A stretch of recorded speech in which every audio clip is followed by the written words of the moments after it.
Bonjour à tous, la Nuit des témoins, la 8e journée mondiale des pauvres et la Vierge du Pilier de retour à la cathédrale Notre-Dame de Paris, c'est aujourd'hui dans Cycle la sélection de l'Info catholique.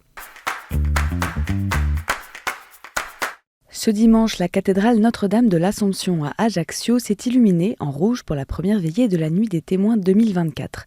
Toute cette semaine, des veillées de prière ont lieu en France pour la 15e Nuit des témoins, organisée par l'aide à l'Église en détresse. Ce lundi soir, c'est à Rennes, à la cathédrale Saint-Pierre, que se réuniront les fidèles afin de prier pour les religieux, religieuses et prêtres tués en raison de leur foi au cours de cette année. 3 témoins venus d'Arménie, du Burkina Faso et du Pakistan seront présents lors de ces temps de prière pour partager leur quotidien. Les prochaines veillées se dérouleront dans les villes de Versailles, Bayonne, puis Paris. Une veillée à suivre en direct vendredi à 20h sur KTO et ktotv.com.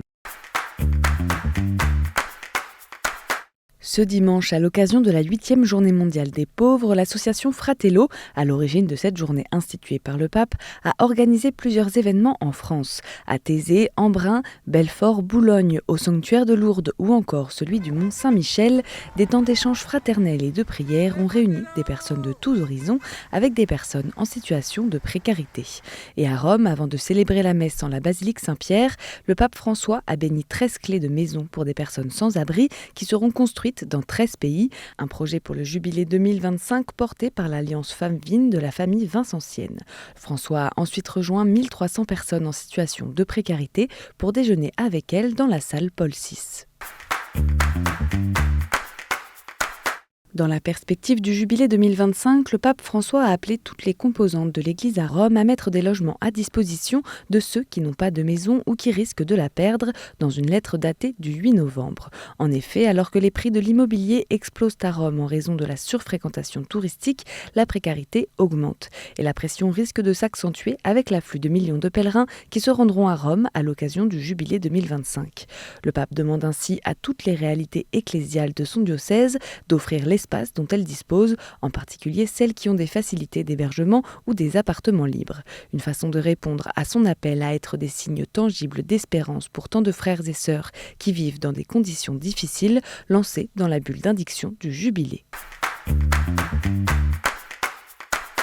Dimanche 17 novembre, l'Église catholique en Belgique a organisé une célébration de prière nationale en mémoire des victimes d'abus. Une initiative à la veille de la journée mondiale pour la prévention et la guérison de l'exploitation, des atteintes et des violences sexuelles visant les enfants. À Bruxelles, les catholiques se sont rassemblés en la basilique de Koekelberg pour une célébration commémorative pendant laquelle des victimes ont pu prendre la parole en présence de Monseigneur Luc Terlinden, archevêque de Malines-Bruxelles et président de la Conférence des évêques belges.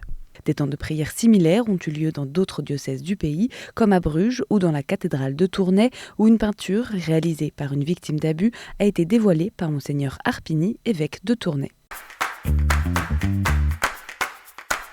La statue de Notre-Dame de Paris, aussi connue sous le nom de la Vierge du Pilier, a fait son grand retour à la cathédrale Notre-Dame de Paris ce vendredi.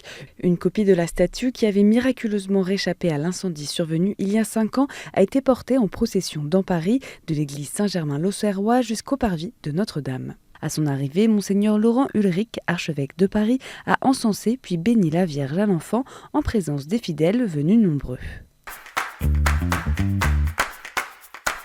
Sans aucune amélioration de la situation en Haïti, les évêques ont lancé un cri d'alarme vendredi 15 novembre, dénonçant une spirale de destruction et de souffrance qui cause la mort d'innocents, un déplacement massif des populations et une angoisse généralisée. Malgré la mise en place d'un conseil de transition en avril dernier, le pays est toujours marqué par une forte instabilité politique et une intensification de la violence des gangs qui contrôlent aujourd'hui 80% de la capitale.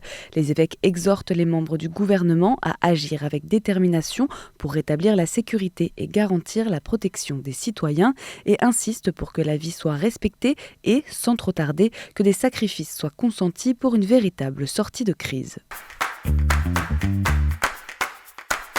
Et en bref, après 3 ans de restauration, la statue de l'archange Gabriel a retrouvé sa place sur les toits de la cathédrale Notre-Dame de la Treille à Lille. Jusqu'à samedi matin, il était proposé aux fidèles de venir écrire leur nom sur un parchemin déposé au pied de l'ange Gabriel pour se placer ou placer un proche sous la protection de l'archange avant que la statue de près de 3 mètres de haut soit hissée au sommet de la cathédrale. Chanter, c'est prier 2 fois. Ce thème a animé la grande fête diocésaine du diocèse de Gap-en-Brun ce samedi au sanctuaire Notre-Dame-du-Lot, une journée qui est venue clôturer une année dédiée à la prière, lancée dans le diocèse pour préparer le jubilé 2025. Plusieurs ateliers ont ainsi eu lieu sur le thème du chant au cours de cette journée qui s'est clôturée par une restitution autour des projets missionnaires lancés en paroisse. Le diocèse de Fréjus-Toulon a annoncé ce lundi la clôture de l'enquête diocésaine concernant Anne-Gabrielle Caron, jeune toulonnaise décédée à l'âge de 8 ans en 2010 d'un cancer. Cette enquête, qui a duré 4 ans, est la première étape dans la cause de béatification. Samedi 7 décembre, une session solennelle de clôture se tiendra à 18h en l'église Saint-François de Paule de Toulon. Ce jeudi 14 novembre marquait les 150 ans de la consécration de l'église Saint-Jean-Baptiste de Bourgoin-Jallieu en Isère. À cette occasion, une messe solennelle a été présidée dimanche par Monseigneur Jean-Marc Echen, évêque du diocèse de Grenoble-Vienne. Conférences, expositions et visites guidées de l'église sont prévues jusqu'à fin février 2025 pour poursuivre la célébration de ce 150e anniversaire. C'était SIC, la sélection de l'Info catholique.